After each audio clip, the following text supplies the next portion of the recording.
So, guys, we've got this session coming up soon on hospital pharmacy careers. But what would you guys say typically? What kind of knowledge gaps do people have, when they're applying for roles in hospital?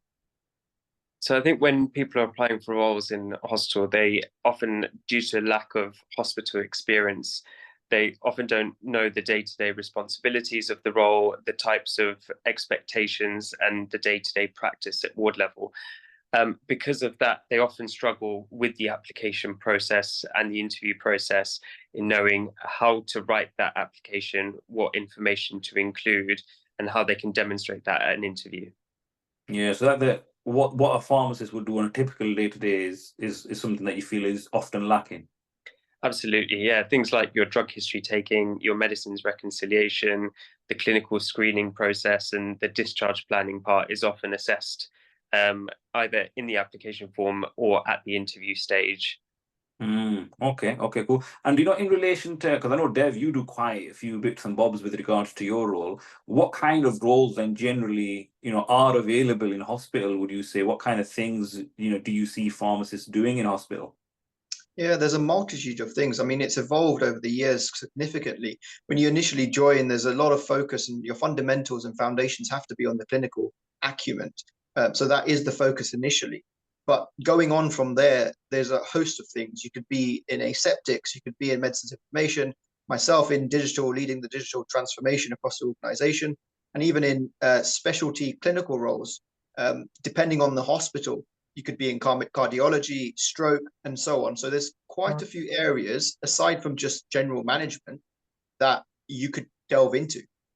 And Abbas, when it comes to the interviews, then do you feel like if somebody came into an interview and they were aware of all the different types of roles available, would that add any advantage, or are often interviewers mainly looking at that entry level? If somebody said, "Oh, by the way, we've got Dev mentioning informatics, etc.," is that going to scare off an interviewer, or if anything, is it going to add value? What kind of things would you have to say about that? I think it will definitely add value. As Dev said, that your foundation is your clinical basics, and I think that's what they are assessing at the application and interview stage.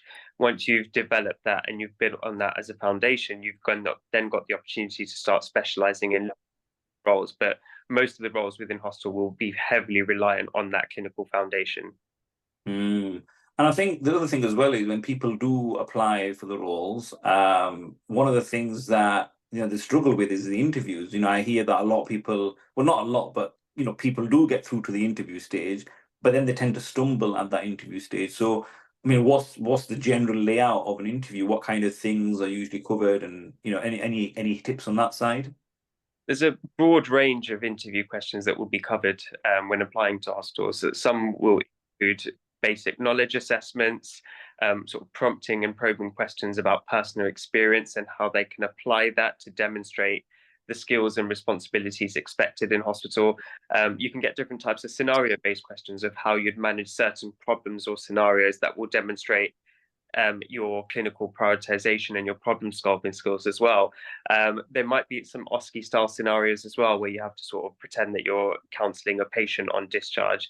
So there's a wide range of the various different types of interview questions you might expect.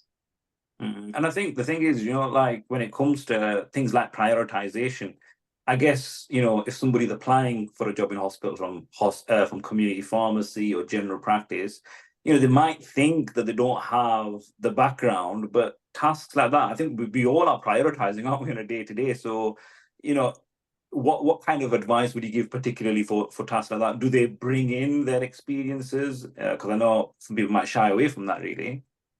It depends on the type of question. Some questions enable you to bring in experience that you've got from elsewhere, whether it's community or whether it's GP, and you'll be able to show how you've demonstrated those skills elsewhere and how they're applicable to hospital. There's other types that might be more specific. So it might be a scenario-based question where you're given 4 specifics that you need to evaluate, where you need to apply some clinical action to them before you're able to prioritize. And I think it's those types of questions where can be quite more so. So, I guess applying what you've already got in relation to experience can help, but sometimes you have to go above and beyond. And, one of the things that I was going to ask yourself about, not Abbas, Dev actually, was, IT systems. So I think one of the key things that scares off people is learning new tech. Does that put people at disadvantage if they've never used, for example, an EPMA system, for hospital settings? Yeah, absolutely. I mean, the tech these days is integral to all hospital pharmacy departments or even hospital electronic patient records these days. So naturally, if you don't have exposure and experience in an electronic system, it will put you at a disadvantage. But that's why we've got courses available. That's why the training's there. Even the exposure within each hospital setting. If you come as a placement or if you take one of these courses, you will be exposed to the digital tools that are available. And more importantly, it's using your clinical knowledge on those tools, because people can have those individual components. They can be excellent clinically, they can be excellent in a technology perspective, but putting those both two things together is a very different element as well. Yeah, and I guess that's what I'm really excited about with the sessions that are coming up. So obviously we've got a session on careers, but at the same time we're talking about these clinical case studies that might potentially come up in an interview or be tested in one way or another. And then the other sessions that we've got planned for the EPMA. So we've been doing these, for undergraduate students before, postgraduate students. They found them really useful. So I'm quite excited to be, bringing that to people that are going to hopefully attend our sessions coming up in the near future. Any other pieces of advice before the sessions that we've got coming up in the next few weeks that you guys would like to highlight for our listeners? I think one of the most important things is, like we mentioned earlier, it's not just about having the knowledge of what people do in hospital. It's the application of that knowledge to specific scenarios. And like you said, because we've included those types of scenarios within these sessions, not only does it help you in preparation for applying at any of those roles, but it helps develop your clinical knowledge and experience as well. So it will be hugely valuable from that perspective. Yeah, and we know that a lot of a lot of the applicants won't necessarily have hospital experience firsthand. They may not have spent weeks within a hospital environment.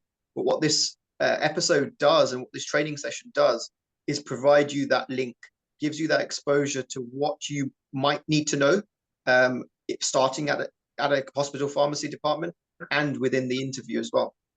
Yeah, so I mean, essentially, we are going up because I've seen the content and worked with you guys on it. We are going from bare basics, and we are building it up really to that level where you will feel confident and comfortable by the end of the session. So hopefully that'll be something really useful for our attendees as well. So yeah, no, thank you ever so much, guys. I think it's been an absolute pleasure having this catch up with you, and I'm really looking forward to these sessions that we've got coming up in the near future. But yeah, anybody else, if you guys are interested, do make sure you log on to our website, www.pharmacyfoundations.co.uk, and do make sure you follow us on social media for any updates. But yes, thank you ever so much, guys, and I'll see you all soon.